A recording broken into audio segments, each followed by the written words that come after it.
معزز ناظرین، السلام علیکم ورحمۃ اللہ وبرکاتہ۔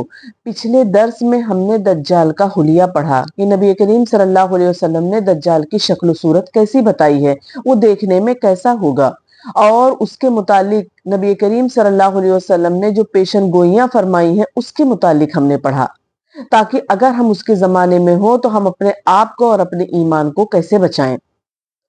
جب دجال کا خروج ہوگا اس سے پہلے دنیا کی بہت بری حالت ہوگی، جیسا کہ احادیث مبارکہ سے پتہ چلتا ہے کہ اس کے نکلنے سے 3 سال پہلے دنیا میں عام قحط پھیل جائے گی۔ پہلے سال آسمان اپنی 1/3 بارش اور زمین اپنی 1/3 پیداوار روک لے گی۔ دوسرے سال آسمان اپنی 2/3 بارش اور زمین اپنی 2/3 پیداوار روک لے گی، اور تیسرے سال آسمان اپنی پوری بارش اور زمین اپنی پوری پیداوار روک لے گی۔ آسمان شیشے کا اور زمین تانبے کی ہو جائے گی، جس کی وجہ سے یعنی بھوک کی وجہ سے چوپائے جو ہوں گے وہ سب ہلاک ہو جائیں گے، قتل و غارت گری عام ہو جائے گی، اور لوگ ایک دوسرے کو قتل کریں گے اور جلا وطن کریں گے۔ غذائی قحط کے علاوہ علمی اور روحانی قحط بھی ہوگی۔ لوگوں کا ایمان بہت زیادہ کمزور ہو جائے گا، ان کے پاس علم کی اتنی قلت ہوگی کہ انہیں صرف لا الہ الا اللہ ہی پتا ہوگا، محمد رسول اللہ کے بارے میں وہ جانتے بھی نہ ہوں گے۔ یعنی دنیا کی حالت بد سے بدتر ہو جائے گی، تب دجال کا خروج ہوگا۔ صحیح مسلم کی حدیث ہے کہ جس کے الفاظ کچھ اس طریقے سے ہیں، نبی کریم صلی اللہ علیہ وسلم نے ارشاد فرمایا کہ بے شک دجال گھنگرالے بالوں والا اور پھولی ہوئی آنکھ والا ہوگا، گویا کہ میں اسے عبد العزیٰ بن قطن کے ساتھ تشبیہ دیتا ہوں۔ پس تم میں سے جو کوئی اسے پائے اس پر سورۃ الکہف کی ابتدائی آیات کی تلاوت کرے۔ بے شک اس کا خروج عراق اور شام اور عراق کے درمیان سے ہوگا، پھر وہ اپنے دائیں اور بائیں جانب فساد برپا کرے گا۔ اے اللہ کے بندو، ثابت قدم رہنا۔ راوی کہتے ہیں کہ ہم نے عرض کیا، یا رسول اللہ صلی اللہ علیہ وسلم، وہ زمین میں کتنا عرصہ رہے گا؟ تو آپ نے فرمایا 40 دن، اور ایک دن 1 سال کے برابر، ایک دن 1 مہینے کے برابر، اور ایک دن 1 ہفتے کے برابر ہوگا، اور باقی ایام تمہارے عام دنوں کے برابر ہوں گے۔ ہم نے عرض کیا، یا رسول اللہ صلی اللہ علیہ وسلم، وہ دن جو سال کے برابر ہوگا تو کیا اس میں ہمارے لیے ایک دن کی نمازیں پڑھنا کافی ہوں گی؟ آپ صلی اللہ علیہ وسلم نے ارشاد فرمایا، نہیں، بلکہ تم 1 سال کی نمازوں کا اندازہ کر لینا۔ ہم نے عرض کیا، راوی کہتے ہیں، ہم نے عرض کیا، یا رسول اللہ، اس کی زمین میں چلنے کی تیزی کیا ہوگی؟ یعنی وہ زمین میں کتنے تیزی سے چلے گا؟ آپ صلی اللہ علیہ وسلم نے ارشاد فرمایا کہ اس بادل کی طرح جسے پیچھے سے ہوا دھکیل رہی ہو۔ پس وہ ایک قوم کے پاس آئے گا اور اسے دعوت دے گا تو وہ اس کی دعوت کو قبول کر لے گی، پھر وہ آسمان کو حکم دے گا تو آسمان بارش نازل کرے گا، اور زمین پیداوار نکالے گی، سبزہ اگائے گی، اور اسے چرنے والے جانور شام کے وقت آئیں گے تو ان کے کوہان پہلے سے لمبے، تھن بڑے اور کوکھیں تنی ہوئی ہوں گی۔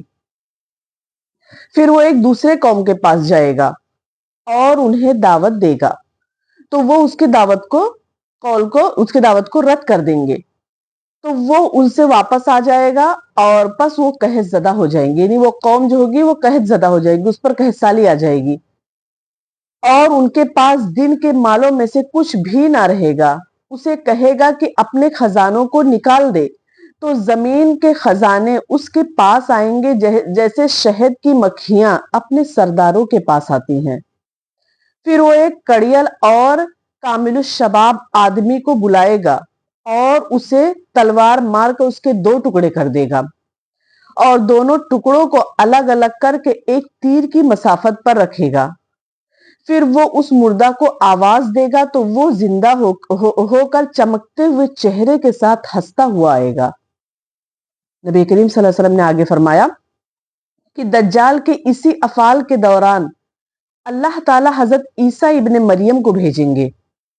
وہ دمشق کے مشرق میں سفید مینارے کے پاس زرد رنگ کے حلے پہنے ہوئے 2 فرشتوں کے کندھوں پر ہاتھ رکھے ہوئے اتریں گے۔